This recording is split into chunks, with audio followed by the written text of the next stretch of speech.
process of increasing in size. A feature that is both individual, intrinsic, and throughout nature. This is going to be so interesting, you know. This is the moment we have been waiting for. I'm feeling it now. What has come before is now consigned to the history books. This new decade brings new challenges, new rivals, falling giants, and new beginnings. Bang, bang, bang! 3 shots to the heart. Oh, in the back end. Oh no! Those who are climbing will meet. Who will fall by the wayside, and who will embody growth. There's still wheel to wheel! That is unbelievable! League of Europe, grow or fade. Good evening everyone, welcome to round number 14 of the League of Europe. We are here of course for Division 3 around the Autodrome Nacional Monza. Again, I always like to butcher the names, but yeah, I suppose it is what it is. My name is Jay Cole, of course taking you guys through it as always, and joined by my side is the wonderful, the talented Mr. Killer Blue. How are you doing tonight, Jake? I'm doing very well. 10 out of 10 for effort on the name. I have got a track map. I am ready to butcher the corner names. It's Monza. It's the Temple of Speed. It's a classic F1 track. Been on the calendar almost since 1950. I think the exception was the 1982 Italian Grand Prix, but don't quote me on that, which was held at Imola. So it's a classic track. It deserves its prestige. It deserves its glory, and it deserves its full corner names read aloud at every available opportunity. So very excited, and I'll lead you right into the standings because we could crown our champion today, couldn't we? Old School 3000 has a 51-point lead, and there will be 52 on the table at the end of today. Rudy, Raleigh, Car Mentalist, and Tin Can and Bree, his challenges, but they're a long way back. And I think I would, if I was a betting man, I would slip a few pounds to the bookie on Old School picking up the title today. Yeah, no, it's going to be very, very close for sure. I mean, you've seen practice between Old School and Rudy as well. Very, very similar on pace. Well, I suppose it's also sort of mind games now for these last 3 races, in my opinion. It's very, very close between all 3 of them. Well, I say all 3 of them. Mark's just the one that's a little bit up further ahead. And then it's of course Raleigh and Rudy that need to try and follow in the footsteps of them. But yeah, all Mark's really got to do, just try and either beat the both of them, or even if need be, he can just sort of just chill out for a little bit. As long as he does finish up ahead of the both of them, even if it means getting 2 points and Raleigh and Rudy are somehow 12th or 13th, then Mark will win the championship. And just due to the amount of race wins that he's also gotten, as I believe he has gotten 3 or 4 to his name so far this season. But we'll get of course straight on into qualifying, and Jerry already in the chat saying it should be all dry. So we are going to be having a dry qualifying and a dry race, which makes that very, very interesting because Monza, it's a bit of a 50-50, kind of similar to Britain, similar to Zandvoort. It can be wet, but it can also be dry. And of course, if it's all dry, then I think there's a few other divisions that are probably going to have some wet weather, Jake. Well, I thought I'm very grateful that we have a dry race, because usually dry races mean excitement. Wet races, as I'm sure many people would have seen or heard in D1 last week, not the most entertaining affair. And we do have a wet qualifying in D1 as well. So you were right, rain elsewhere, but all dry here, thankfully. So hopefully we can have a crackingly close qualifying session. Very difficult track this. It's one of my least favourites. Take anything away from those who do enjoy it, but because of the high-speed nature, it feels, I mean, I almost get a street circuit feel. I know that sounds absolutely mental, but I get a street circuit feel from this track because you're at such high speed and the track's very narrow. It feels like it's quite closed in on you, that you've got to thread every corner at such high speed. It gives me a street circuit vibe. Not sure if anyone else would agree with me, but yeah, I find this a tremendous challenge. I get what you mean. It's one of those tracks where it's like it can be sort of very tight, but at the same time it's very, very open. So it's very sort of difficult to judge on whether, like, a certain place you can go side by side. Like, I mean, we're following through with Old School, our current championship leader. He's actually going to be the first one to complete a lap, as he's just gone around turn 1 and turn 2, and that's another place where it can be very difficult to try and manoeuvre your way through, because at that turn 2, a lot of people tend to try and go side by side, especially in lap 1. And usually there isn't particularly enough space for 2 cars there, so there are some sort of street track vibes. Of course, the walls also being very sort of close coming through Lesmo 1 and Lesmo 2, as you're just seeing on your screens. But yeah, I do get what you mean. It is a very sort of street track vibe, but of course Monza being one of the oldest on the F1 calendar. So yeah, of course racing here pretty much nearly every single year. Managed to, of course, last year with the whole sort of COVID situation, which was good to see. As Old School going through Ascari and making his way up towards Parabolica. But yeah, of course, as you were saying earlier, Old School, this could be the night where we finally see Mr. Old School D3000 as he's making his way around the Parabolica and up towards the line. Old School, where are you putting yourself? With an 18.4 as a banker lap, Rudy instantly chops away at that and puts it on pole position so far with an 18.3. I'm expecting these guys to maybe get into the low 18s. Maybe, just maybe, we could see Rudy or Old School creep into the 17s. If it's going to be any of the two that will do it, it will be one of those two, in my opinion. I know from talking to Old School, he's not necessarily hugely confident here. He doesn't feel it's one of his stronger tracks, and I think he expects Rudy and Cummins to do stronger than him. I think I'm right in saying Rudy won this race last season in D4, and I know Old School very much sees Rudy as the favourite for this race, and I would put him up there as well. If he has a chance to win a race this season, really, because of course he hasn't won one yet, I'd say this is the one of the ones that are remaining that really stand out for him. He seems to love this place. I know he's been doing a lot of practice as well, and that 18.3, I have to say, that's a quicker banker than I thought we'd be building towards 18.3s, 18.2s for the final runs. But an 18.3 Stratton blocks and an 18.4 for Old School, those two, as you say, seems to be between them. They've really laid a marker down there. No one else looks too looks in a position really to threaten them. 18.68 for Car Mentalist, 18.7 for Bree. They may build in confidence. I think this is something of a confidence track. You kind of ramp up towards it. It's not the sort of track where you're going to do your best lap straight away, although I know from practice that M Short feels differently in Division 1, but I think we'll see some people move towards front two. But yeah, summarise, I agree with you. I think they may be untouched. I think that could stay the front row all the way through, even as other people improve. Yeah, I won't be surprised if it is, to be honest with you, but there is a certain other person I know that does quite like this track, and it's someone I'm actually riding on board with at the moment, and I've talked about him for quite a lot of this season. He's definitely bigged up my hopes, but unfortunately it just hasn't paid off for him. It's the Finn of YY. He's just making his way around the final corner now to come up towards the line, and his time has put him into P7 with a 19.1. Now he's been sort of in the mid-pack for the majority, or I should probably say for the entirety of this season so far, and him and Rudy are the only two I would have expected to at least have had a win by now, which, but considering that YY has pretty much won every race every single season so far that he's been in League of Europe, even if it is just one race. I'm pretty sure even in Division 1 at one point, I could be wrong, but if not then it was on the podium.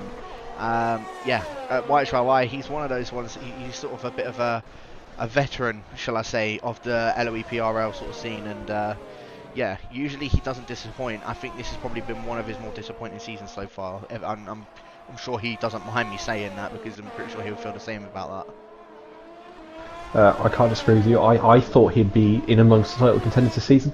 It's not panned out that way. I wouldn't want to hype him up too much for today. We all remember what happened when you gave the lad some hope for China. He spun around after 2 laps. So, but maybe today can be his day. I mean, this is a sort of track that's a bit of a penalty magnet and also a bit of a chaos magnet as well. So he tends to do very well under those circumstances where there's a little bit of madness, and he's put himself in a good position with banker. I mean, he finds another 100, he's up into 5th. Then there's a bit of a gap up to Bree, but yeah, that's a solid mark, because we've seen from Car Mentalist previous weeks how important it is to get a banker down, because the more you put pressure on those later laps, the easier it is really to mess them up. So he's in a good position by HYY. I certainly wouldn't count him out to move up, but yeah, we'll see how he gets on.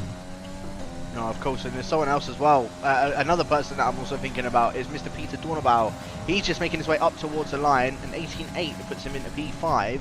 again, somebody else that hasn't yet picked himself up a win as well. And again, he's been up there with the likes of Carmentis, with the likes of Caesar. He's battled Old School, he's battled Rudy.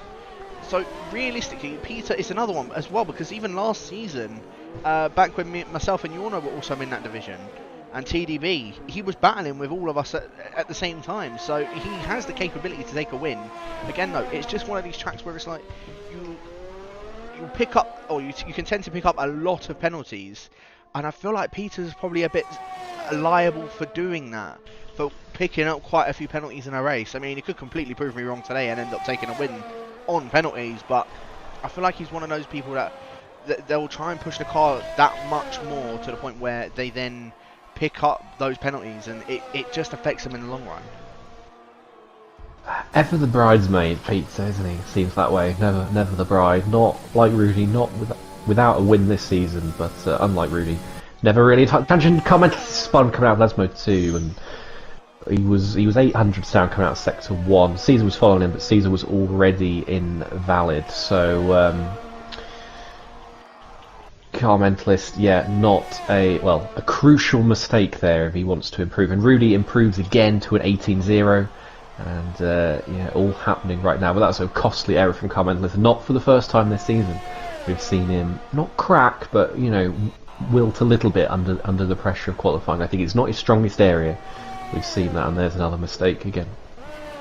No, of course, and just riding on board with Caesar. He's also just invalidated on his lap, so he has come into the pits. Was riding on board with Dari for the majority of that lap. He slotted himself up into P4, up ahead of the Racing Point of XL3, who in fact has just come across the line, I believe, to... Oh, sorry, no, he's making his way around Parabolica now, and he's actually 3/10 up on his time, so this could put him up ahead of Old School if he has absolutely nailed the Parabolica, and yes, he does. He goes into P2 so far with an 18.3. Also, we saw Rudy, he'd improved on his lap even more than what he had before. He has done an 18.0 as a second lap, so we might be seeing these lap times, as I said, dipping into the 17s. And if that is the case, well then I'm absolutely buggered for Division 2. But at the same time, it's going to be very, very interesting up the front if both Rudy and Old School can get themselves in the 17s, and seeing if anybody else can maybe try and give them a bit of a challenge. As just riding on board with Tim Mats is making his way through Lesmo 1. He looks all out of shape and has invalidated out of the exit of the first Lesmo, so no improvement for the Dutchman.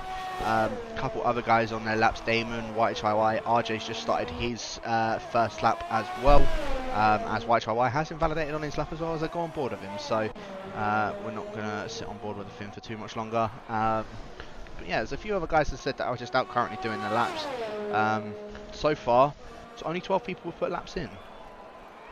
Yeah, I was about to say that. A lot of invalidations, and it's one of those scruffy qualifying positions, I think. When Owen Damon has a big moment, somehow he's avoided invalidating. He just went understeered wide a little bit coming out of Scari, but he just about hang on for a valid lap. I don't think it's really going to threaten the top 10, but we'll see as he comes down Parabolica. But yeah, 7 drivers, 10 minutes into the session, who haven't set laps, and in fact Damon abandoned his effort. I think it's really just the top 3, I think, that have really got a handle on this track so far. Perhaps Luke as well will be pleased with his effort, but I think everyone else is either invalidated or made a mistake or haven't really maximised themselves yet. I think it is just the top 3 that are looking good, and I know it's easy to invalidate here, Jacob, but I'm staggered that you were at this point in the session and only not even 2/3 of the grid have got a lap in. It genuinely boggles me a little bit, especially Tinkan. Tinkan, a bit of a title contender, and what have we just seen there? It's, RJ popping it in 4th. Very nice lap from the Russian winner. So I'm surprised Tinkan though not set a lap. He's on one now, but he's abandoned his first 2 efforts, I think. So he's now having a 3rd crack at the track, and he has a very wide moment through Lesmo 2. Not a tidy lap from Tinkan. 2 times race winner this season, of course. Singapore and Spain, both in the rain. So see where he is as he comes through the middle sector. He does a lot of drivers don't look happy driving this track.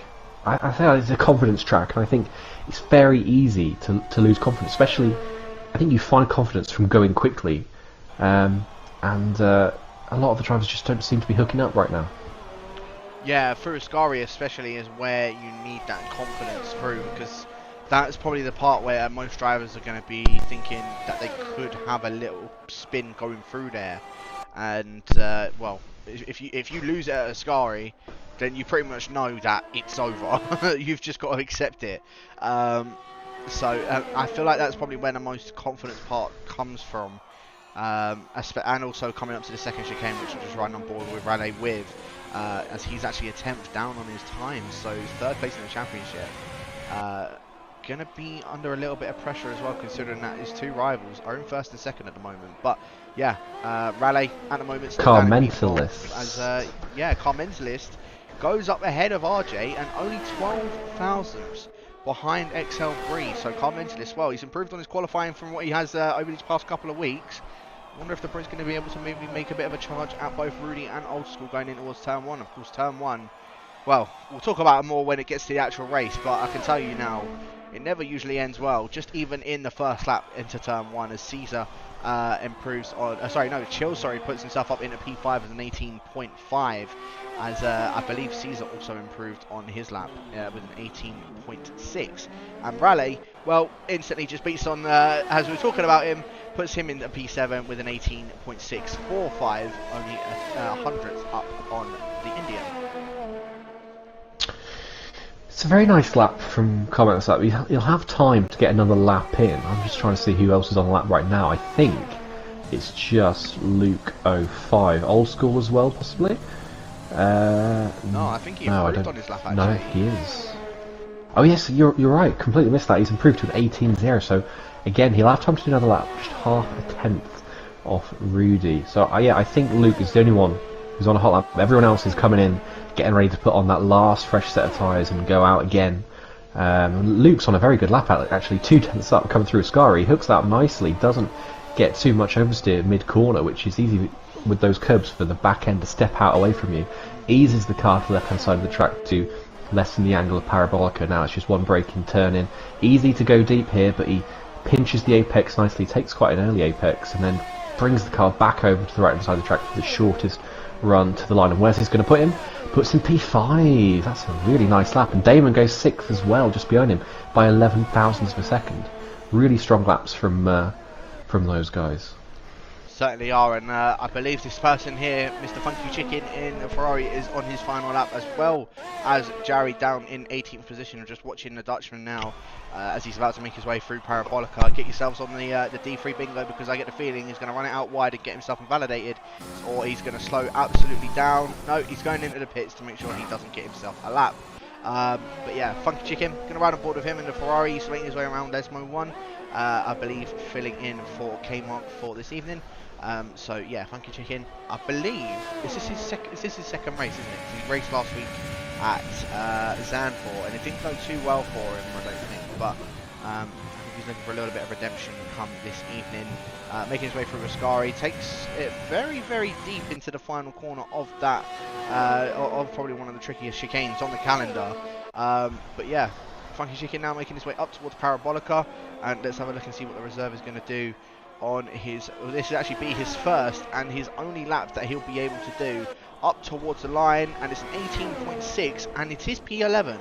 Now, I wouldn't necessarily say that is a bad thing at all, because that is technically, well, a lot of people will say around here that the medium to soft strategy opposed to the soft to medium strategy is a lot better to do.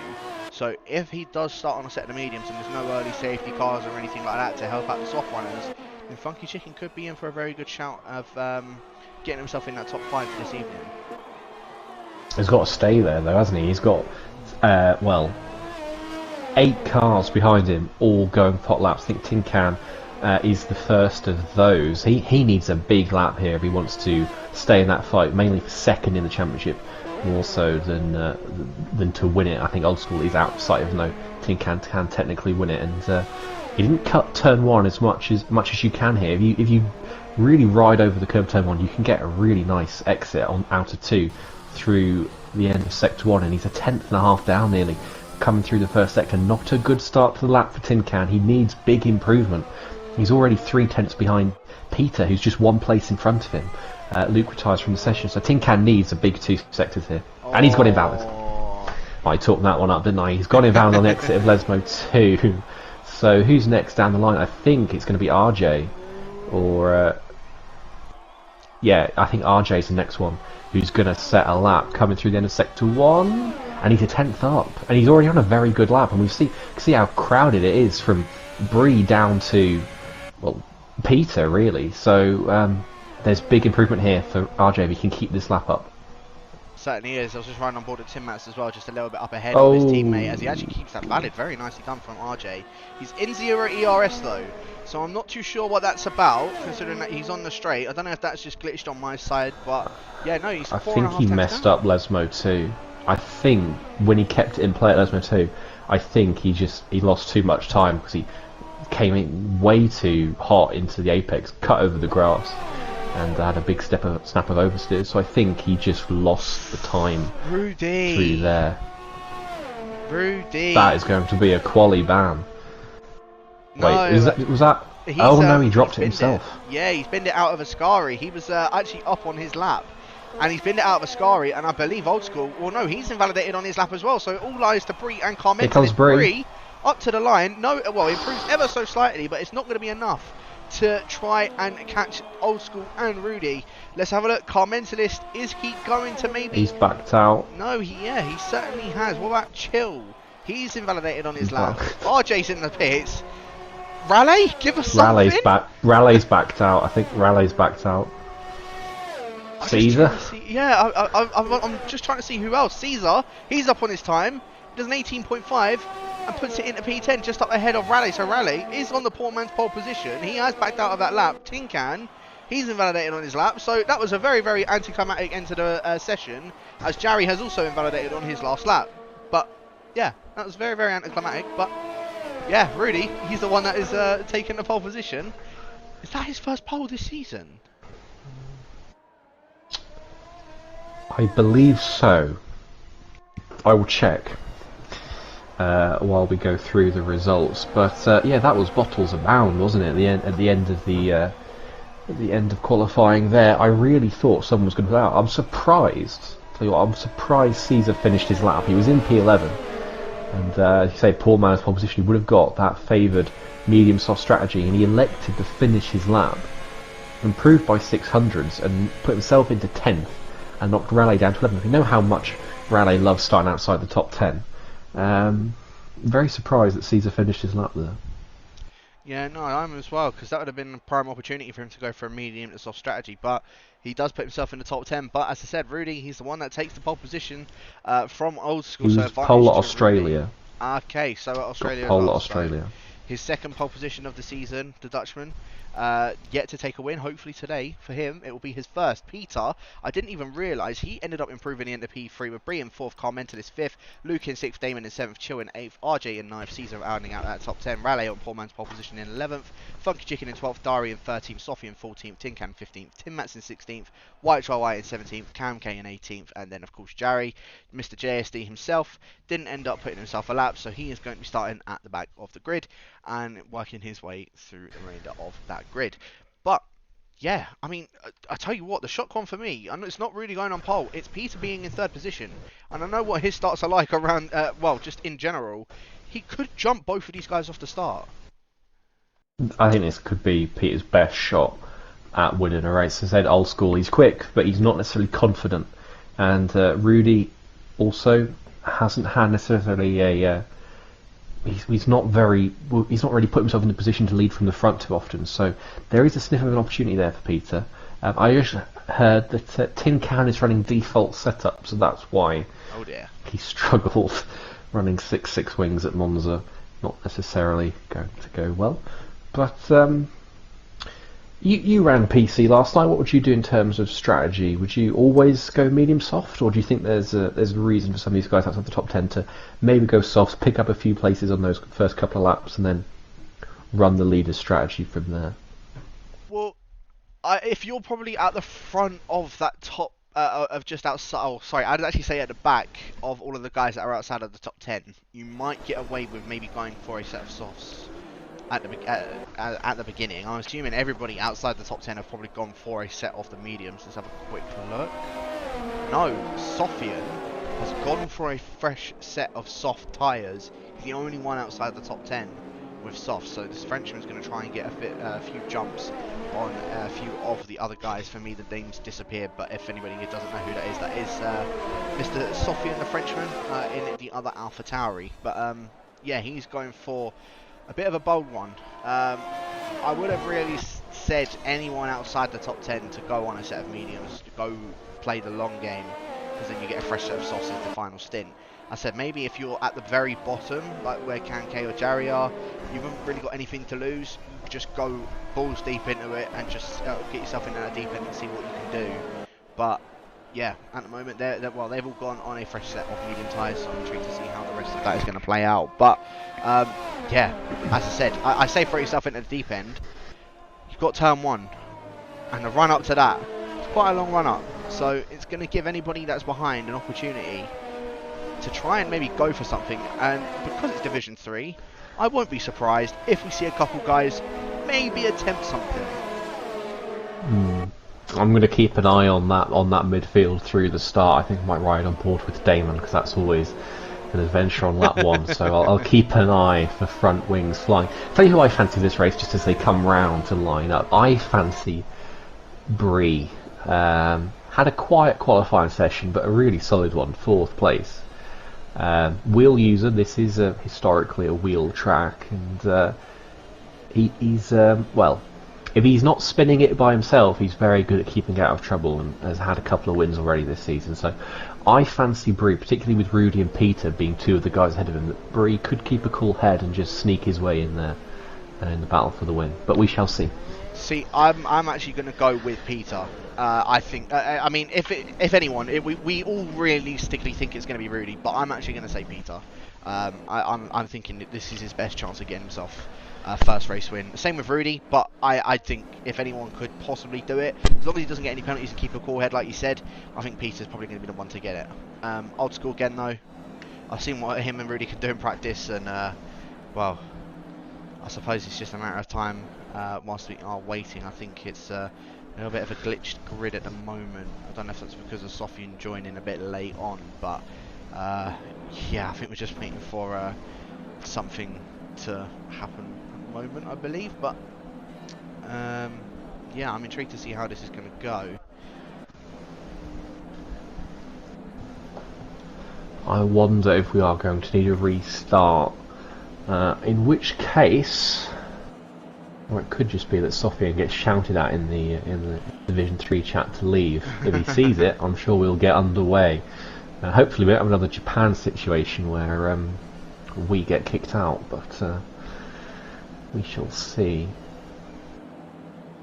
I agree with you. I think Peter's got the pace to win, but it's just a case of if he doesn't make a mistake, or have a moment, which some of these guys who have the pace to win races, they just have a moment where something happens or it doesn't go their way, or they get in a little incident and it just throws their head a little bit, and it doesn't, and then the race might unravel a little bit from what looked a really strong position. So if Peter, let's say, keeps his head and just slots in, does the work, makes his apexes, does everything he knows how to do, I'm sure he'll be in a fight for the win. And we're still waiting on this grid.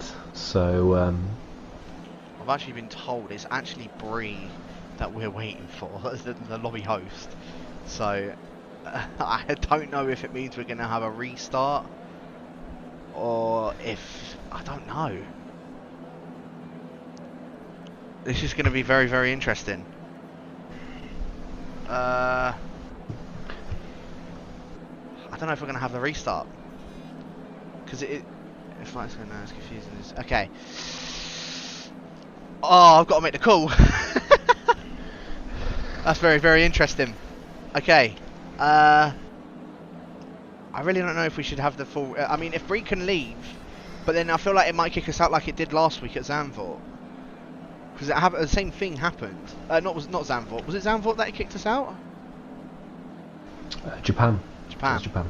That was it. I think it might be after. I think we might have to have a restart if it is the one. If it is Brina's one that's loading, and it's causing everyone else. Because even if he leaves, it means that it just. Yeah, it means that it just sort of flies off in that. I think we're going to have a restart.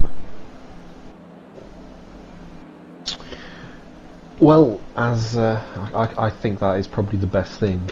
If it means we can actually show the start of this race rather than dip back in 4 laps into the thing. So yeah, I think a restart is probably the sensible way to go. Of course, everyone on softs will get fresh tyres, but I don't think that really changes the play too much for any of those guys. And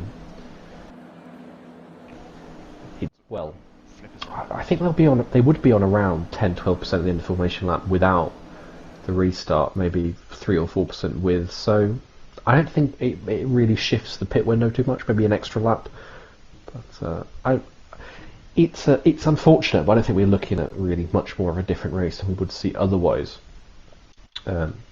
Does Bree, as the causer of the restart, does he have to start from the back, or that was a rule when I was organizer? I'm not sure if it's still the case. No, it's only just a case of if they start on a set of tyres where, so say for example, this happened last season with Hardy in when he was in Division 3. If because my games also just crashed, so it was a good thing that we didn't end up actually just getting Bree to leave. If it's the case that a driver picks a different tyre to than what they did in qualifying, so say for example the top 10 went on a if they all went on a soft tyres in qualifying, they need to start on those soft tyres, or they need to start on a set of soft tyres, otherwise they will get disqualified, or they will have to sort of make a pit stop. They'll get disqualified anyway, but I think the gentleman thing is just to sort of pit and go on the correct set of tyres that you have, or that you were supposed to do. Yeah, so I think that's really what has happened in regards to that. There isn't any rule of any driver having to go at the back of the grid if they're the ones that have disconnected. So yeah, it looks like we're going to be getting a restart. Of course, it will be the custom grid of Rudy starting on pole, Old School in second, Peter in third, Bree in fourth. And then I'll have to get the rest of the grid up for Old School, because I think he's actually going to be the one that's hosting this lobby. So give me 2 seconds.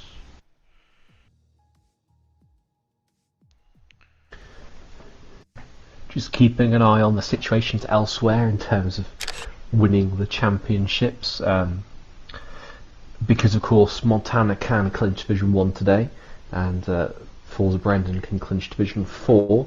As it stands, neither driver will take the title. B1 of course had that full wet qualifying session, and currently Montana's running in third, M Short in sixth on different tyre strategies, so be interesting to see how that evolves. But yeah, neither driver on course to win the title. Well, if D3 finishes as it starts, Old School won't win the title either, because Rudy will outscore him by 7 points. So hopefully, be nice if we can get some last race title showdowns. I'm not too optimistic in terms of Divisions 1 and 3 whether we'll get that, but hopefully we can. And I've got an invite to the lobby, and hopefully it'll only be 5 minutes or so and we'll be underway. But yeah, I mean we usually get these turned around pretty quickly as we do, so yeah, hopefully we won't be sort of too long in regards to that. But yeah, as you're saying about the other divisions, of course, Division 1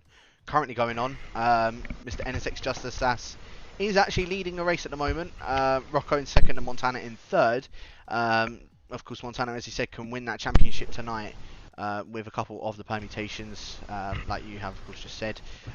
With if Montana ends up, because he's currently in third position, so M Short would need to finish in 11th in order for Montana to take this title. And at the moment, M Short is currently sitting in 7th, but on the alternate strategy on a set of the mediums, the top 4 have all gone on a set of soft tyres, maybe just to try and get away from the rest of the pack. But sorry, he's actually sitting in 6th position. I think he must have just overtaken Cookie down the long DRS straight. But of course, if you all want to check that out, make sure you guys do go ahead and check that one out. Of course, it is James Head and Ivor and Mike who are doing the comms for tonight. Vatefield couldn't unfortunately make it, just due to a few, I think, just exams and stuff like that coming up. So we wish him all the best with that. But he should be back next week for the remaining 2 races. And then, of course, Division 4 also going on. Make sure you do check that one out. It is Mr. QV Alpaca and XL Gary. Probably the other iconic duo other than myself and Jake as well. But yeah, make sure you guys do go ahead and check that one out. Again, the title could be decided. Forza Brendan is actually in the lead at the moment, with his teammate just behind him and Sam T in 3rd position. So it's looking very, very close between all of those guys so far. Hopefully we can get this one straight underway very, very shortly, as there's just a few things that are going on. We are just waiting on one more driver, and then we can form the grid. I'm not actually too sure who that is. I think I am. I think it's Caesar. It's Caesar. I will invite you, my good man. There we go. Awesome. But yeah, it is just Caesar we are waiting for. As soon as he's in, then we can get that custom grid set and get this one straight underway. I think the blessing in disguise was for Tin Can as well. He started on the default setup, and in the end, it looks like he's going to be able to load a setup. So I suppose that's a bit lucky for him that his fellow XL member ended up having a bit of issues connecting to the race. Yeah, that is an absolute blessing for him, isn't it? Because you know, normally if you make that kind of mistake, it is fatal, and you don't get, you rarely get a second bite at the cherry with those kind of things. But it has saved his bacon. I mean, where is Tin Can starting? Is he around 12th, 13th? I want to say. He was pretty low down. I think he was down in 15th or 16th or something like that. So it does give him a good shout at things. I think if I was in his position, I would have started on softs because he's out of place. So I would have thought, you know, if you're really out of position on the grid, then get the jump on and try and fight your way through some of that traffic. If that is your pace, then always obviously go for the ultimate strategy. But I think otherwise, if you feel you're out of place, then maybe soft tyre is always an option. I don't think well, others disagree. My opinion is that there isn't really much difference between soft medium and medium soft here. It's personal preference ultimately. But because the softs do have a big advantage at the start of the race, as we've seen in Division 1, because all those who started on softs have risen away. As cream rises, all the Division 1s have floated to the top, and the medium runners have sank a little bit in there. And there's a collision for the lead there. I shouldn't commentate another division, but Rocco and Just Asas coming to blows at turn 1 with Montana just behind. So do check that out while you wait, or of course listen to our wonderfully dulcet tones. But yeah, we are just waiting on the grid now, aren't we? We've got everybody. Actually, no, Caesar is still struggling to get in. I've seen him pop in a couple of times, but he's dropped out again. So hopefully he can get in. If not on his Caesar 1310 account, perhaps on his Mercurial Caesar account. But it would be good if we could have Caesar in this race. Of course, he was very strong last week at Zandvoort, had a tremendous race at Bahrain. He's in good form. So just because he's out of position on the grid, I don't think we can really write him off for a good result. With so if there is a little bit of chaos, we've not really had a manic race, have we, since Canada, Russia, Silverstone? They kind of spring to mind. I think since Monaco, it's been relatively tame in terms of out and out carnage. But if there was a track I'd put it on between the last 3 races for us to have a chaotic race, I think it would be this one. It is absolutely bonkers. Very easy to dip a wheel in the gravel, and if the ghosting system doesn't work, then it's very easy to collect another car as well. And as you said a couple of times, turn 1 on lap 1, absolutely abysmal pair of corners. Awful to drive around. But Wow, yeah. it looks like we're actually about to get this one straight underway. I think very big thank you to Article for taking the host for this race for tonight. Of course, I don't know what exactly had happened with Bree. He said it was the first time that that's happened to him. I feel like the restart was probably the best way that we could go about it. I think if it was the case that we just got Bree to leave the lobby, again, same thing would have happened in Japan. I mean, my game also did end up crashing anyway, so it would have just been absolutely chaotic trying to get people back into the lobby. So yeah, I'm intrigued to see how this is going to go. So yeah, whilst we are, of course, just waiting for everybody to make their way, or like I say, make their way, whilst we're just loading into this race. I mean, any sort of highlight that you've had so far throughout this season, Jake? Completely out of the blue, I know, but of course we're getting very, very close to the end of this season now, very, very quickly as well, which is a bit of a shock to myself. But yeah, we're approaching the end of the season now. Has there been any sort of standout moments that you can think of throughout the whole of Division 3? Well, I'll give you a standout moment. Chelsea have just scored in the 93rd minute to win against Manchester City. So I knew this would happen. Oh well. When you said it before we went on air, I was like, "Oh, that's half. I've got to drop a mention." So, big up the Blues. Anyway, I think, I think a flashpoint for me was Monaco when we saw that collision between Miami and Old School, and again at Canada, because it seemed really symbolic of what a title battle we would have to come. Ultimately, never manifested because Miami, unfortunately. Saturday nights no longer worked out for him in being able to attend, but that was a real standout moment for me when they came to blows at Monaco, and I think France again, possibly, if my memory serves. Yeah. Those early races, I think, from Austria, that safety car that came out one lap from the end of the race, whatever it was. Those first few races were absolutely bonkers, and I couldn't pin it down to one moment. I think another standout would be Tin Can's win at Singapore. And Tin Can's win at Spain. That was definitely probably yeah. I would say that is more than likely the biggest standout moment for everybody in Division 3, because and probably for the whole of LOE, because that, I think, is the first ever time we have seen that happen. Everyone going on, from Rudy trying to go for that move into the final corner, and it spun the both of them, and then Tin Can ends up taking the win. Ever so slightly in front. Sofian has changed tyres. He's now on mediums. Naughty boy. This is tricky because the game does put you on different tyres, doesn't it? If you disconnect and then rejoin. Perhaps he had originally selected mediums. The game put him on softs. In any case, though, I would say he is obliged to commit to using softs. Sorry to cut you off there, but he could well be getting a disqualification come his way. Come what may. He certainly could. Not a good one for Sofian at all. Of course, it will be looked at after the race, probably not only by the stewards, but us as the organisers as well. So, yeah, I don't know if Sofian is going to be technically, if he is going to be classified. Although finishing. We've seen it before, though, haven't we? When a driver's rejoin, it's read as the wrong tyres because. Was it last week? I think it might have been Peter when he rejoined. I saw him as on softs, and you said he was on mediums, so it could have just been a timing glitch, a little bit of desync. So he may have been on mediums originally, because I don't remember last week. But Peter was shown as on softs to me, and you thought he was on mediums. Yeah. So it may be on the right tyres, the ones he picked originally, just because he had disconnected and his name wasn't shown.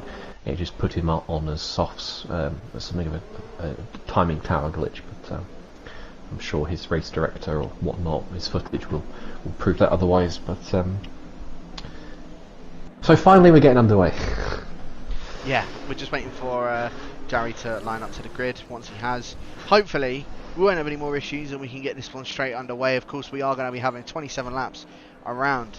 And again, I'm going to absolutely butcher the name, but around the Autodrome National Monza, and I'm really looking forward to seeing how this is going to go, especially going down in towards turn number 1. We have now got the 1, 2, 3, 4, and 5 red lights for round number 14 of Division 3, and it is lights out, and away we go. And Old School, well, you have gotten yourself a mighty start there, alongside Rudy already up in towards turn 1. Peter's also trying to have a bit of a sniff of it, moving across in front of Bree, and maybe even Peter trying to make it 3 wide in towards turn 1. No, does not manage to do so. Car Mentalist ends up slipping past Peter and already up in the 3rd position. Rudy having a little bit of oversteer, and now Car Mentalist coming around the outside of both Rudy and Old School, and Car Mentalist takes this lead of the race, and Peter trying to hold it around the outside as well, but there's Rudy still holding it on the inside. Both of those guys are going side by side in towards turn number 3, and turn number 4. Car Mentalist having a little bit of oversteer. Breeze round. Breeze round, Breeze in the wall.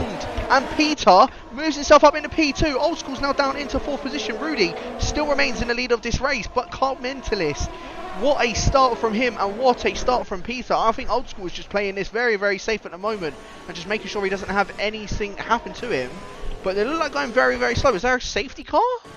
There is. Yeah, we're on. I'm not getting the safety car indicator, but we are. Yes, there is on the board. Safety car, full course caution. Chill had an eventful start. Didn't pick it up. He was just behind these, but he tried to ride around the outside of someone. I'm not sure who, but he was right up, kicking up some dirt through Curva Grande and Bree and Camke. That is a rotten start. I said on the original start, Bree needed to just not have a spin. If he kept this, he didn't make any mistakes himself, he was in a very good position, but it's not gone that way. YHYY also had a moment out of turn 2, because he is now down in 17th. I saw him drop really far field. Damon pits, Caesar pits, RJ pits, Funky Chicken pits, Raleigh pits, Tinkan pits, Bree and Camke are going to pit as well because they have wing damage. So let's have a look who needs a new front wing. Funky Chicken does as well. Raleigh's had to queue. This is awful for Raleigh because he's not gonna. I think he might not even come out ahead of Bree here. He's having to queue behind his teammate who's getting a new front wing. But yeah, what a mad start we're seeing here. You certainly are, but Rooney is the one that holds it off in the lead of the race. I don't think commenters will be too happy with what happened at that start, but yes, I think the one that's going to be very happy with himself is Peter, getting up into 2nd position. I said he needed a good start, and well, he proved me right. He had a very good start. Commentalist also having an absolute blinding start. Old School, as I said, I don't know if it's just a case he wanted to try and keep it a bit sort of cleaner, so he made sure he wasn't in any trouble. And then it's just going to play the long game. I feel like he might have said that to me earlier on, but yeah, I think that's just what he's doing at the moment. So he is sitting in 4th position with his teammate just behind him. I think Chill was trying to go for a move on his teammate, and then the safety car came out. So I suppose that's a blessing in disguise for Old School. But Chill, we know what he's like. He doesn't want to hold around behind anyone, and even if this is his teammate, if he wants to get past him, he will go for that move. I have a theory that, well, we shall see, but these hard runners, if they can go to the end, this is one of the longest pit losses of the year by virtue of the cars as they go past the pit lane who aren't pitting are going flat out at 200 miles an hour. Makes the pit lane loss very long. And Damon, in 11th place on hards, could he possibly go to the end? And if so, could he find himself jumping all these guys ahead of him? Because they're only going to be going around to lap 10. They're not going to pull 25 seconds on him in 7 or 8 laps, you would imagine. So, well, if those hards can go to the end, I'm not 100% sure. But could Damon, Caesar, Tinkan, Sofian, Bree, could they find themselves in a really strong situation here? And could it be that we see a bit of a Russia situation where those guys who pitted early find everyone else chasing them down, so they have track position but on much slower tyres. I'm speculating, I don't know if the hards are going to go to the end, but if so, if they can, because the mediums could go for around lap 7, so it's not beyond possibility, we could see a really hectic last few laps if there were no other safety cars that force strategy to change again. I think that's where it's going to be that call. It's going to be very, very close to determine who's going to be, I suppose, at the lead of this race once we've seen everybody make their pit stops. As you said, it's a very long pit stop. Damon is the one that's currently, I suppose you could really say, he's in the net lead of this race. With making that pit stop, I think the hards can go to the end, especially under safety car. I think they can just about go to the end, and it's a safety car coming in this lap because we've now been with it for 2 laps. And yes, it is Yes, coming it in this is. lap. So Rooney will be taking us for a restart. I think the hard runners are probably hoping that it would go for one more lap, but unfortunately for them, it doesn't. It's going to be very, very tight to the end for these guys. And if they do make it, then kudos to them. Damon could be in an absolute sweet spot, but Rudy is looking like he's trying to keep up with the safety car a little bit. As well as try and put Peter off as much as he can. Rudy just sort of swerving side to side as much as he can. Rudy, he's getting very close to the safety cars, so yeah, I'm intrigued. Peter's just trying to maybe have a look a little bit of a look as Rudy slowing it down, and off he goes now. So we have got that restart underway, and Peter, he's read that perfectly. He could be going into this lead of the race, going down in towards turn number 1, but Rudy using his overtake to make sure he stays up ahead of the Dutchman. And here we go, we're going to have Oldskool trying to go down the inside. Carmentelis in towards turn 1. Could be a bit of a brave move for him to do that. And now Chill's also trying to have a little bit of a look on his teammate, but no, he does not. Oldskool gets a better run coming out of turn number 2. And now we're going to see him and Carmentelis going at it once again. These two have been at it quite a lot of this time this season. And Oldskool, well, he's just going to try and play it a little bit smart. He's going to remain behind the Red Bull for now, as Jarry and White Try Wide down in 9th and 10th position, constantly trading places as White Try Wide still going side by side with Jarry. And we've also got Darry also involved in that. Darry got massive wing damage from, I don't know what had happened there. I think Darry's just slow off the corner. Chicken smacked the back of him. He's got huge left side end plate damage, and everyone now, RJ in the gravel trying to follow him through. Initially, Chicken and RJ, the two pitters who went onto softer tyres, got straight past Damon, and then they just got bottled up, I think it was, behind Jarry, and there was all sorts of mayhem shenanigans going on there. And I'm not sure who got damaged. Funky Chicken's definitely got damage. Darry. Darry's definitely got damage. He had Darry's got damage as well. Bit on his right, completely missing. So the Mercedes is probably going to be in at the end of this lap and probably go for a set of hards to go to the end, or try and go to the end of this race. But yeah, Rudy does manage to hold on to the lead of this race so far. Peter in second with Carmentelis in third. Yeah, if this is any better time for one of these two Dutchmen to take a win, it's looking like it's going to be Monza. So we'll wait and see. Rudy getting very, very slightly out for the exit. Peter's going to have a very good exit coming out of turn 2. Now we're going to see this battle for the lead go down. Peter just puts it in overtake, but Rudy covering that off, putting it in overtake even more, just to make sure he stays up ahead of his fellow Dutchman. Carmentelis also eyeing up maybe a move going down before the chicane, but does just settle behind these two for now. As he said, this track is definitely one of those where a lot of penalties can occur, and if you just play it smart and you don't pick up any penalties to your name, then you should be good for this race. But we know there's a couple guys inside this top 5 that can pick themselves up penalties. I wonder if they will tonight. Tim Mats, by the way, up into 7th position on those medium tyres, so he's in a pretty good spot as well come towards the end of the race, because he'll be at the front one on those soft tyres. So Tim Mats, realistically, I would say could also be within a shot of these top 6 guys. He has of course dropped out of DRS because of being on those harder compound tyres, but he's also dropped YHYY out of his DRS. I don't want to talk this one up too much, but Damon and Caesar are in a really good position here. They're not dropping back from those medium runners you just mentioned. Damon was 11th at the restarters, and Chicken and RJ on soft tyres passed him, and then because of the Mandas he got back through and gained another position. He's up to 10th now.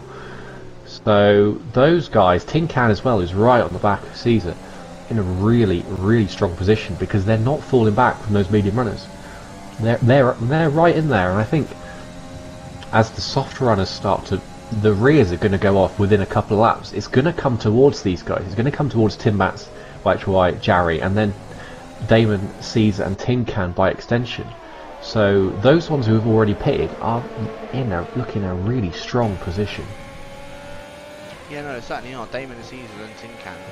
That's sort of the battle at the moment for, well, I don't know if I would technically say it's for the lead, but they are doing very well. And there you go, Damon picking himself up the first 3-second time penalty. Tick that one off your Division 3 bingo. Yeah, first one to pick himself up the penalty. Not a good start for the Dutchman, considering that we were just saying that this could be a very good chance for Damon to get himself back onto that podium. He's yet to score any points this season. He's still yet to pick up any sort of points. So I think Damon's going to be happy regardless if he picks himself up at least a point, even if it's P2 or P3. But look how close it is at the front of this field. Carmentelis, DRS open. Peter, DRS open for him, catching up to Rudy. Both of these guys Eyeing up a move going in towards turn 1. They're breaking up very, very late, almost into the back of our race leader, but does just keep it cool for now. Comments looks like he got a much better exit than what Peter did out of turn number 2, and we could actually be seeing a move going down in towards turn number 3. And let's have a look and see Peter using his ERS, to effect and making sure that Carmentelis doesn't go for a move. I think Carmentelis was using it to see if he could go for a move going around. I think that's the Curva Grande on Peter, but just remains behind him for now in P2. It looks like Peter's starting to lose a little bit of touch with Rudy at the moment. He's keeping with him in his DRS, but he's not close enough to challenge. Whereas Carmentelis, he's hounding the back of Peter at the moment. These guys are leaking airs. Peter's under 40% now as they come towards Ascari. His best defence, Carmentelis is clearly quicker, he's much more confident, you can see through Ascari, hugging the back of the AlphaTauri.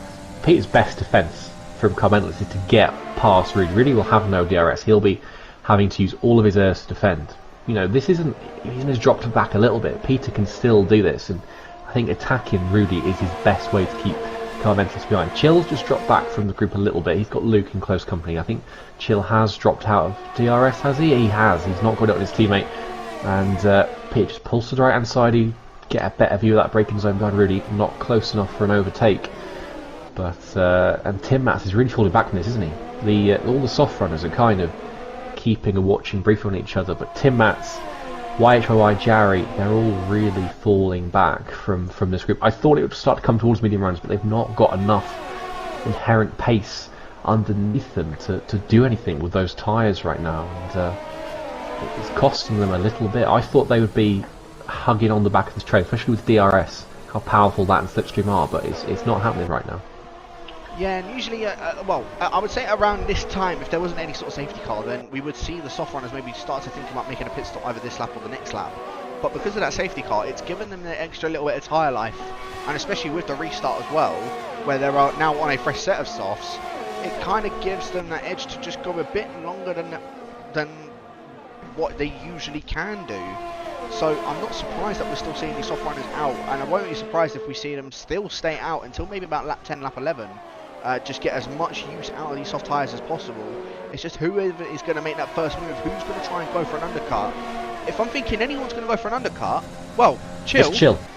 Okay, I was going to say it would be Carmentelis being stuck behind Peter, but yeah, Chill is still going to be the first one to go for that undercut. So Chill, he's going to be taking a little bit of, he's going to try and go for a bit of an undercut. Peter, yeah, going very, very deep in towards turn 1. I thought Carmentelis might have had a little bit of a look there. Old School was also closing into the back of these guys as well, but yeah, he's just biding his time at the moment, just keeping behind. But if he knows that his teammate has just made that pit stop, he knows that his teammate could possibly try and get a jump on him come towards the end of this lap, if it means that these top 4 guys are all going to make their pit stops just to cover off Chill and make sure that they don't get up ahead of him at the end of that. But Luke, yeah, he's now of course out of DRS with Chill making that pit stop, so Luke, he's just going to have to sort of sit behind these soft runners, maybe try and be a bit of a catch up, because he's still got about 80% ERS. I think he might be the most, he might have the most out of the top 5. No, sorry, it's actually Old School. He's still got 80% ERS to his name anyway. So, yeah, Luke, of course, being the second most with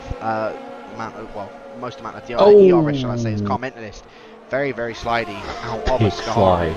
But yeah, Old School, I think at the moment, as I said, I've said it again, he's playing his time. He's just making sure he does enough to be able to get the jump on a few of these guys. As Rudy is in, Peter is in, Carmentelis stays out, and so does Old School.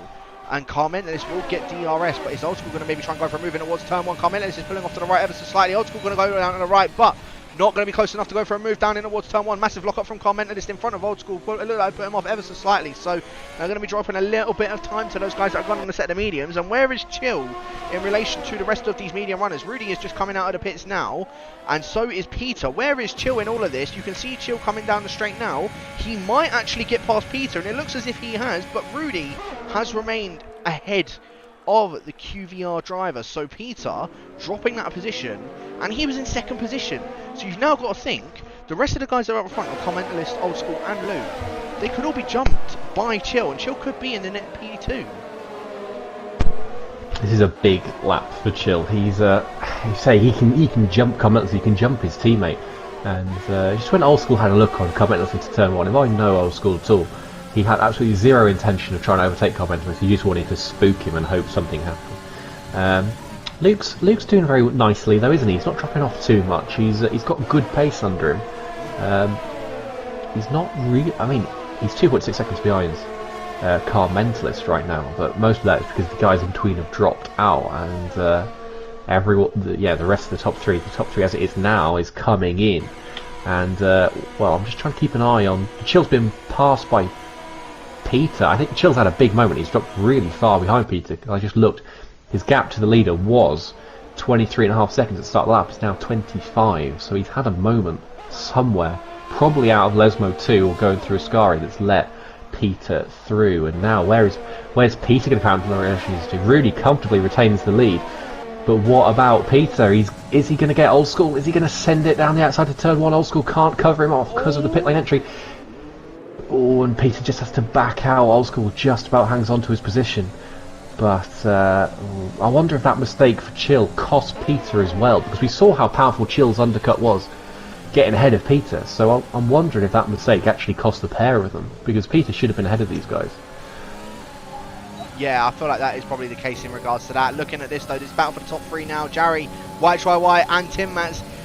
Jarry's trying to go for a move on YHYY just before Ascari, but luckily for the Finn, he had DRS. So it kept him nice and covered, right on board, of course, with the Dutchman now. It's just sort of sitting behind YHYY. Of course, these guys are yet to make a pit stop. Cam K did make a pit stop where he went on the medium tyres, so he's going to need to make another stop. I'll be very, very shocked if the American can make the mediums to the end of this race, but the guys that run set of hards, Damon, Tin Can and Caesar, well, penalty for Peter. Has a penalty, and yeah, Peter with a penalty. So I said it earlier, if he keeps it out of trouble and doesn't get any penalties, then this could look in his favour. But, well, he's now taken that out and he's got... Tim Mats, what are you doing? What's happened there? Oh, sorry to cut across you. YHYY came, well, breezed past Tim Mats in towards straight. Tim Mats saw a chance to dive it back, sent it half-heartedly on the back of the McLaren, tipped YHYY into a half spin, and now he's struggling to hold back Jarry through Della Rogier chicane, and it's given YHYY a big opportunity to scamper away now. He's clearly got some more pace under that McLaren than Tim Mats does at this phase of the race, but yeah, that was silly from Tim Mats. He left his front wing in there, saw half a chance to get the lead back, and just sent it in the hope something would happen, and he ended up nearly spinning YHYY around. Luckily the McLaren just about hang on to that position, but this train is not helping those guys on the hards, Damon, Tin Can, and more importantly Caesar, because he doesn't have a penalty, who might be hoping to go to the end. This is going to be a really costly train now, because it goes all the way from YHYY down to Cam K. 7 cars split by 2.6 seconds right now. And not even that, not only that, Bree, Sophie and Raleigh, RJ are all starting to catch up to those guys as well. Bree only 1.5 seconds, or just even less than that now, behind Cam K, as Tin Can getting past Damon for the front of those hard runners. So Tin Can, I know he has a penalty, but he could try and maybe get some sort of moves done on those front 3 guys and hope that he can maybe just get a little bit of a gap to Caesar, because Caesar, of course, now with those penalties with those guys in front is going to be the one that is leading with these hards, and technically is our net race leader at the moment. Because Rudy, he's about 10 seconds behind these hard runners. With 14 laps to go, Rudy needs to make a push to try and catch back up to these, but at the moment he's getting hounded by the back of Carmentalist. Carmentalist is now in that net second position on these medium tyres, well, not net, but as in with all those guys that have started on these soft tyres. He needs to try and get past them. I feel like the guys that went on the set of the hards that pit on that first lap, if they, I mean, depending on how their tyre wear usually is, I think they've made the right move, and making that hard gamble, it could really pay off for them.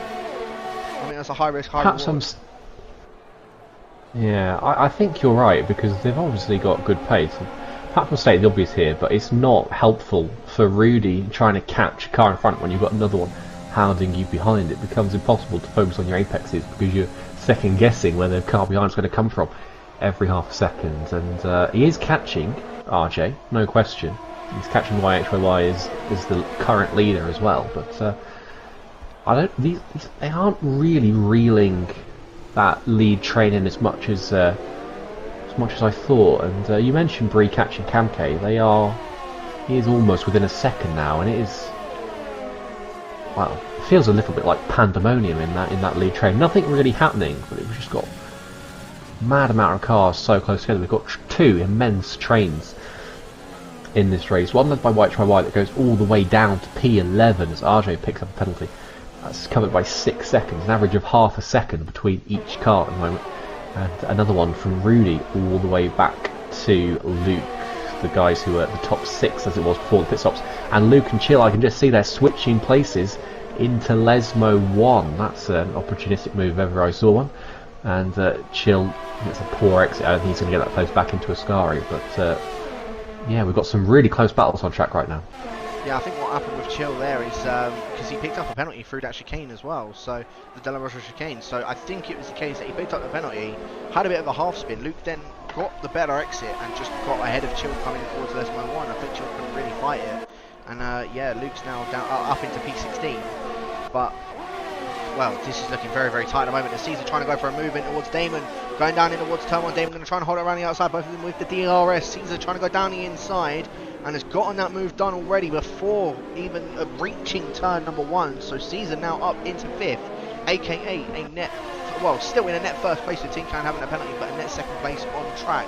And Tin Can, well, I think he's starting to eye up these medium runners because these medium tyres are starting to go off for these guys, and the hard runners are probably laughing at the moment that they are thinking that this could be their race to win. And well, at the moment, Darry has actually retired from the session, but in the pit lane. So I'm assuming that massive wing damage that he had, well, has now cost him, and well, he's now out of this race, of course, retiring in the pit lane. Funky Chicken still 12 seconds behind the group that will pit for a fresh set of medium tyres from the softs. But yeah, Tin Can technically is our net race leader on track. He needs to get a gap from Caesar of about 3 seconds, but at the moment Caesar doing everything he can and doing very well at it, of keeping up with the XL driver. That was a big move for Caesar getting past David. Of course, Caesar not having a penalty, so he put himself in very good stead as our first medium runner pits. It's White Try White. I was going to say, these medium runners, they're having their 15 minutes of fame up front, but they are going to plummet and they are going to stay there unless there's another safety car. They've got White Try White is going to be down where Funky Chicken is almost when he comes out of the pits, because you know Rudy down to Luke or Rudy down to Chill have already pitted, and then of course apart from Tim Mats and Jarry, everyone else has already pitted. I think Kamke is the only exception. He's going to have to come again, and here he comes round the outside of Damon. That was well timed, and he's going to have a look down to De La Rocha chicane. Damon just about hangs on. He skirts over those curves really nicely and bats the American way for another lap. But I think Kamke will have to pit again, but everyone else who's already pitted is going to the end of this race. So I think it's going to be costly for White Try White. He is 10 seconds off the back of the train that's back-ended by Chill, so the strategy's not gone away for these medium runners, has it? The halves go to the end, as we suspect. They're in for a costly time, and here comes Tin Can. He's got a huge run off back of Ascari. Jarry uses his Urs to defend, so there's no overtake going this time, but I wonder if they're going to come in the pits as well, now that White Try White's done the same. To be honest, if I was them, I would goal hang for a safety car and just hope one happens, because they're not in the race as it is where they're going to come out. Well, I'm assuming that they'll probably come up behind White Try White with White Try White going on a fresh set of softs, being sort of stuck in the Tim Match train. I think it is realistic. I think realistically, White Try White is going to come out ahead of both of them. So we shall wait and see. Kamke also making his pit stop as well, his final pit stop for the American. I think he might actually even come out behind Funky Chicken. As the other two guys have made their way out of their pit boxes. In fact, they've all made their way out of their pit boxes. Funky Chicken's just coming across the pit lane now. And, well, yeah, Kamke is behind the Ferrari driver, but Funky Chicken stays behind Jarry and Tim Mas. So, the Ferrari, well, it's very unfortunate for him. I think he's praying for a safety car as well as, of course, the other medium runners, but at the moment it's not coming to fruition for him. Rudy now only 2.5 seconds behind RJ and Raleigh, and RJ of course also needs to make another pit stop very, very soon, because he will not be able to take these mediums to the end of this race. I'll be shocked if anyone could take mediums for 24 laps. That would be That'd be absolutely impressive. Although RJ all over the back of Raleigh, coming through Ascari, and we could maybe be seeing the Alfa Romeo driver go for a move on the sister team, or I'll say the sister team, of the main team of the Ferrari. It's an unfortunate situation for RJ because, like I say, he's got to make that pit stop at some point. He's making it now because these guys haven't really done anything wrong in this race, and yet they're going to find themselves 10 seconds cut adrift at the back of the field in their own little race over 13th place. So, I mean, there's a point going there if someone drops out, but currently Caesar is on course to win this race, and wasn't expecting that come well, when the lights went out. So funny how things work. Rudy will be, if Rudy doesn't win this race by virtue of that early safety car, he's going to be pulling his hair out. He'll be thinking, what do I have to do to win a race? Because he's not done anything wrong this race, really, has he? He very assertive at the start. He made sure he kept a hold of that lead, and he's kept Car Mentalist behind admirably, despite the Red Bull arguably being quicker. And yet, here he is in 7th place, with, realistically, it's unlikely he's going to cut through all of that, because his mediums will be starting to feel very second-hand by this point anyway. So it's hard to see if those, again it's an if those halves go to the end, where this win is going to come from for Rudy, or for Car Mentalist, who's now really climbing over the back of that McLaren. I wonder if he's felt this is the lap he's going to take what may or may not be the net lead of this race, because he's very close off the back. He's using his ERS. He's well, Rudy's using his ERS to defend, but we'll see how much slipstream, how much straight line speed has Car Mentalist got with the DRS. He's not closing enough, I think, unless he feels going for a Danny Rick style send, and he's not. Again, I think Rudy's just running lower wings, or his car's just slippier in a straight line, because even with DRS and slipstream, Car Mentalist just can't get close enough into the braking zone turn 1, even though he was only 4 tenths behind him off the back of Parabolica. It's just bizarre, but that Red Bull is not quick in a straight line. Yeah, no, it's very sort of, yeah, it just looks as if Rudy is just a lot quicker in a straight line. As you said, either lower wings or just a little bit more downforce on the car. And, well, yeah, I think it's going to be a massive struggle for, well, for a comment to try and get past. He needs to do it primarily for him for this lap, because it looks as if at the end of this lap, Rudy will be in DRS of these other hard runners. TDB just saying in the chat that we and him tried this hard runner strategy last season and particularly didn't work, so they may not make it. May not make it to the end. It's all dependent on everybody else's tyre wear as well, though. But it could be a bit of a struggle for him, as I did see Mr. Comment that is picking himself up a 3-second time penalty, so that's a bit interesting to say the least. As Rudy's starting to derate as well. Car Mentalist still in the DRS. And you can see he's closing up to the back of Rudy, but still not going to be able to get a move done. Raleigh gets past Sofian for P5, and Raleigh is now going to get a gain on Brie and gain on Damon, to maybe even having a chance of being able to jump ahead of Tin Can. But yeah, Rudy still remains up ahead of Car Mentalist, and I feel like that might have been Car Mentalist's only shot of being able to get ahead of the Dutchman. We were saying that going around Curva Grande, it looks like he's closing up to the back of him once again. But yeah, Rudy just he's just playing his cards right, and I don't know how in a straight line he just looks very, very quick. Comment isn't threatening him. He's just not closing in at all, is he? Maybe getting a tenth, 2 tops down the straight, and it's just not happening for him. No matter how close he is off Parabolica, really just always has to seem like a little bit of excess, because he was derating down that straight, and still Comment could close him down. He's derating again, although he has got DRS now off the back of Sofian. But you know, I don't think Rudy or Car Mentalist, or anyone for that matter, is really going to cut through these hard runners. I don't think Rudy's got the speed excess. It took him a long time to close up to the back of this group, and you know, you'd think he'd be over Sofian like a rash as soon as he gets DRS, but it's not happening. And of course he's derating as well, so the fact he's derating makes it even harder to overtake, because he's going to be on 0% off by the end of this lap. So, you know, I can't see where the moves are going to come from these guys unless the hard runners have to pit, which they might not. You know, they might not, especially guys like Breen who've got good tyre wear, Raleigh as well.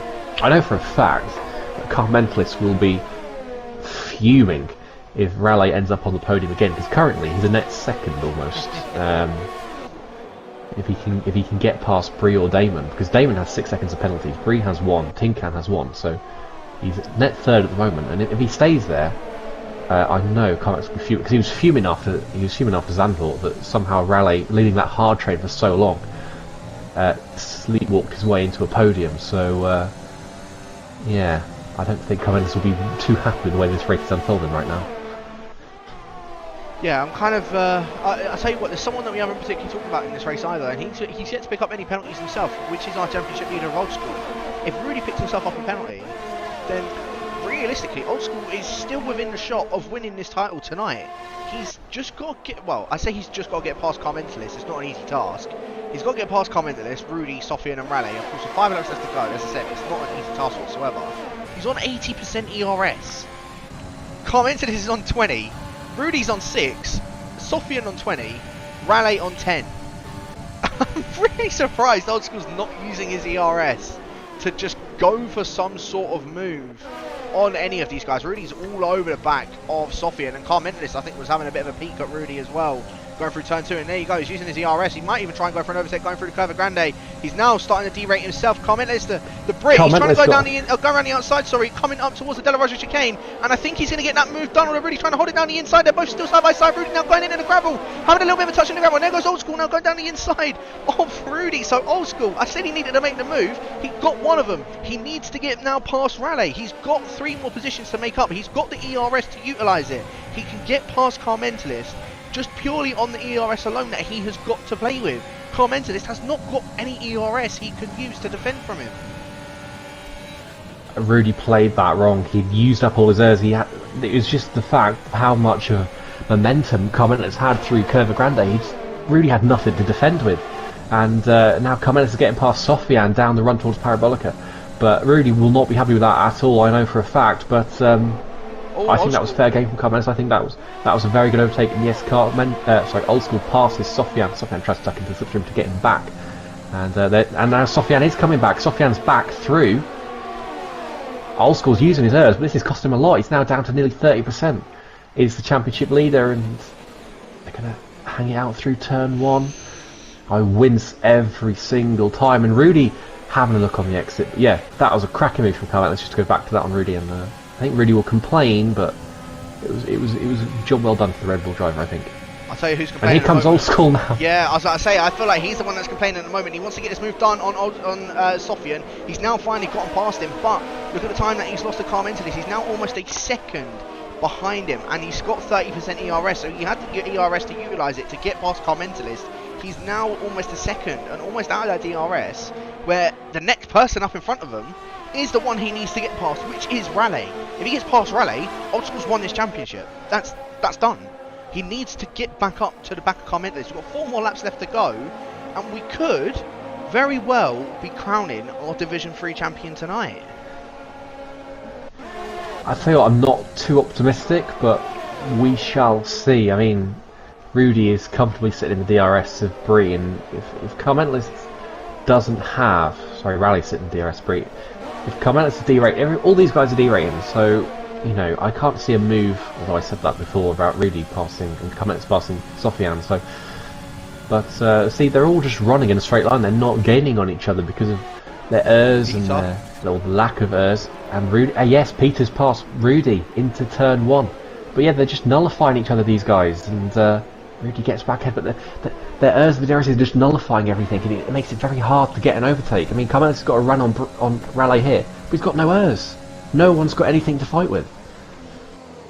It's all going to come down to, as I said, these guys' tyre management. I mean, it's looking like Raleigh is starting to struggle a little bit now with his tyre wear, because he's now starting to drop back off of Bree. Bree's starting to drop back off of Damon. Damon, by the way, round of applause, because you've lasted 24 laps. It's a lot longer than what I would probably have expected. But Carmentalist now trying to go for a move on Raleigh. He's switching left to right to try and find any sort of gap to go past him at Ascari. He's using the overtake as well, but I think Raleigh's also using it to stay up ahead, and all of this is hurting them massively. Old School's starting to catch back up to the back of them. He's utilising his ERS. Carmentalist jumps over the final part of Ascari.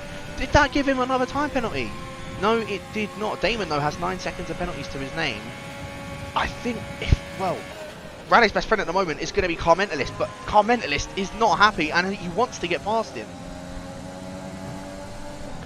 I think if he's got any chance, it might be a similar situation to when he got past Rudy. Just use the traction out of turn 1 and try and get a run towards 3. Rudy past Sofian, but then Peter's going to get both of them here, I think. Peter sends it down the outside, last late breakers there. Rudy will try and squeeze him on the apex. He leaves no room for Peter. Peter nearly gets tucked into a spin. Oh, He'll Sofian! dive under. Yeah, he'll dive under Rudy. Sofian's gone round, but stick with these two because here comes Peter. He's got a massive slipstream on Rudy. Rudy's edging him towards the squeezing him right up against the white line, and Rudy has to back out yet again. He's gone past Raleigh, but Raleigh went into the gravel. Old School's now in to 6th position, and this is where he needs to be. Old School, if he finishes up ahead of Raleigh, this championship is done, and he's where he needs to be. Old School, all you got to do, stick behind Car Mentalist. This championship's yours. Raleigh's coming back though. Raleigh's coming back. Raleigh's using everything to get back at Old School into Ascari. Old School has more confidence on the brakes on those medium tyres and covers the position. But yeah, absolutely right. Old School in a championship winning position now, and it's hard to see Raleigh getting back past on those awful 22 lap old hards. But yes, cracking racing from all round, I think, in these last few laps. Been absolutely gripping to watch. Certainly has been, and the only thing that I'm also thinking as well, Tin Can's starting to get away from Caesar. I think Caesar's tyres, Caesar I think is at risk of a puncture, you know. I think Caesar could be getting a puncture. Damon's dropped well out. Comment this on Brie. Oh, let's have a look. Commentalist trying to go for that move down the inside of turn number 2. I think he's giving Brie a little bit of a squeeze, and he's going to get that move done. He certainly is. Old School now though, trying it on his old teammate Sofian. Retires from the end. Retires from the session. Sorry. But gets that move done, and I think he's also trying to eye up a move on Car Mentalist as well, trying to go around the outside of the De La Rocha chicane. He just gives him absolutely no room, but Old School 3000, give yourself a pat on the back. 2 moves through the Curve Grande and up into 4th position, and oh my goodness, this is an absolute champion's drive that he has driven tonight so far. Old School, well, I think we are about to crown our Division 3 champion. Puncture for Caesar. Caesar's got a puncture. Caesar's got a front left puncture. Tin Can has won this race if he keeps it for the last lap, and is that going to cause any chaos behind? Because yes, Caesar, he's got a puncture, and is anyone else going to get one as well? Damon goes into 2nd, he's got those penalties. Old School and Carmenta's going to pass for 3rd and 4th, but Tin Can has got 1 lap to survive, and he's taken his 3rd win of the season. I think that'll put him 2nd in the championship, but to go back to Old School, you're absolutely right. And sorry, that's Caesar's in the wall. So, yeah, that puncture, well, those hards did not last for him. The other hard runners, they're going to be thinking about it. We're now on this last lap of the race, and obviously Tin Can, well, he can give himself a pat on the back. Peter has left the session, but he can give himself an absolute pat on the back because he has done extraordinarily well as Damon, to be on these hard tyres. But, well, I think all eyes are on this man right here. He has driven it absolutely sublime tonight, and he has shown why he is going to be the Division 3 champion. He's got 1 more lap to do it. He's just going to sit behind Damon. He knows Damon has the penalties. He's just going to sit behind him, and that's all done. I think Damon, has he just picked himself up a puncture as well? No, like those tyres are just such an awful state. He's got no traction anywhere. The rears will be sliding like crazy, I think, but Tin Can's hanging on. He's just got to Ascari to navigate sensibly, stays as far away from the curbs as he can manage, and I think he's escaped. He's just got Parabolica now to go, but and Old School, I think he's going to get Damon here into Parabolica. I think he is. He's got his airs on. He's up the inside of Parabolica, but I'll go to you because Tin Can is going to win this race. He certainly is. So Tin Can, give yourself a pat on the back. You said you were going to try and do last and first, and you certainly have. Congratulations to you. But ladies and gentlemen, you have your Division 3 title winner. It is Mr. Old School, D3000. Congratulations to you. You have managed to clinch the Division 3 title. Give yourself an absolute pat on the back. And I think the thing is, he wanted us to get him in for a really quick interview. He said he's not going to take longer than 2 minutes because we do have a race in 5 minutes time for Division 2. But, well, he's gotten that championship. He has now been crowned, and he's finally gotten himself the Division 3 title. It's been a superlative season, I think. Since Austria, when he had that manic, when he went a lap down on the safety car after climbing the bridge. Since then, I think he's had it flawless. In the last few races, especially, he has been Bahrain, Zandvoort, and again today, he's just driven absolutely faultlessly. He's just batted away anything thrown at him. I think today he just calmly picked his way through everything. At no point did he lead this race, but I think up there with Tinkan and arguably Caesar as well, I think he's driver of the day. Certainly, the way he weaved his way through all that madness as the hard runners were overtaken by the mediums, sublime. Certainly is. So, here's your final classifications for Italy, and I've got to say, I think this might actually be the race of the season so far. We've also got two more races now to go. Tinkan, though, give yourself a pat on the back from 15th on the grid to first. Probably going to say he's my driver of the day, but yeah, very good job on the strategy for him. Old School taking that second position, and I'll tell you what, give yourself a pat on the back, because that is now the Division 3 Championship all wrapped up for him to get that second position. Raleigh in the end does finish in third on the podium. Rudy in fourth. He said he needed to beat him. He beat him. He's now in the fourth. He's now won the championship. Carmentalist in fifth with 3 and 6th. Jarry in seventh. Luke in eighth. Tim Mats in ninth. Damon rounding out that top 10. White in 11th. Chill picking up the final points for the Hasses. RJ in 13th, Cam K 14th, Funky Chicken in 15th, Peter in 16th, and then of course the unfortunate DNFers of Caesar, Sofian and Dari that we lost in that race. And well, we have the privilege of speaking to our Division 3 champion, Mark. How the hell was that? Oh my god, still don't understand. I still don't understand. I really do not understand how that happened. But fair play to Rudy. Rudy probably deserved to win that, but that was absolutely mad. But look, I know we ain't got much time. I promised you a song. I did promise you a song. This is going to be dedicated to the D3 title of PRL in season 17. First I was afraid, I was petrified, feeling I could never live without you by my side. And then I spent so much nights thinking how you did me wrong, and I grew strong, and I knew how to carry on, and then see I'm back from outer space. Come on guys, join in. And it's I've been looking upon your face. I should have changed that stupid lock. I should have made you leave your key. But now I don't even care, 'cause I'm champ of D3. Oh, now go. Walk on door. Just turn around now, 'cause you're not welcome anymore. Right, there we go. That's enough. We just thought it would be better to let you have it as the solo one, man. It just had to be the way. It had to be the way. So, but you must be absolutely You finally done it. It took from PRL season 17 to now. You finally managed to clinch it. I mean, it took a season, but wow.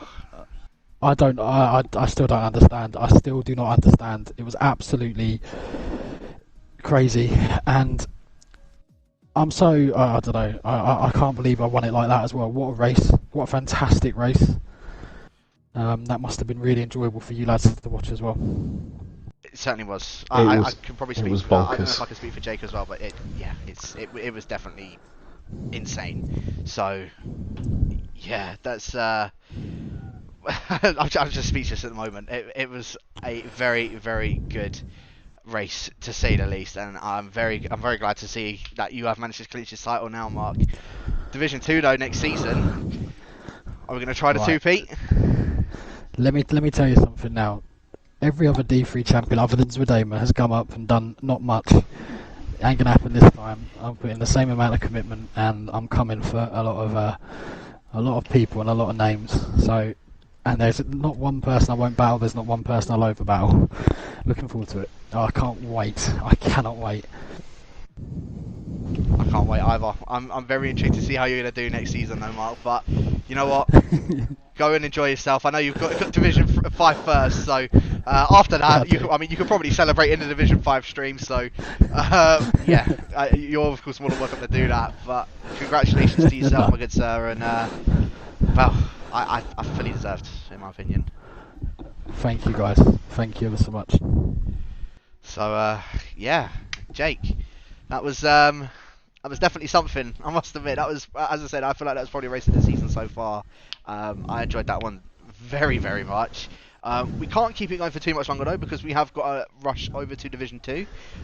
So have you got any final thoughts for tonight? No, just an amazing race, and deserved congratulations to Old School and to Tin Can, because they both drove absolutely masterful races. Commiserations to Cedar, he deserved it as much as Tin Can did, but just cracking stuff all round. Just wonderful to watch. Yeah, no, it certainly was. And, well, as I said, make sure you catch Division 2. It's about to start in approximately, I think, 5 minutes' time. Of course, with Car Mentalist and Mr. Relentless Nathan taking you guys through it this week. And, of course, Division 5 is Division 3's winner for Italy of Tin Can and Division 3 champion of Mr. Old School 3000. So make sure you guys do check that out very, very shortly. Thank you to everyone for tuning in tonight. And we'll catch you guys next week for the penultimate round around Spa.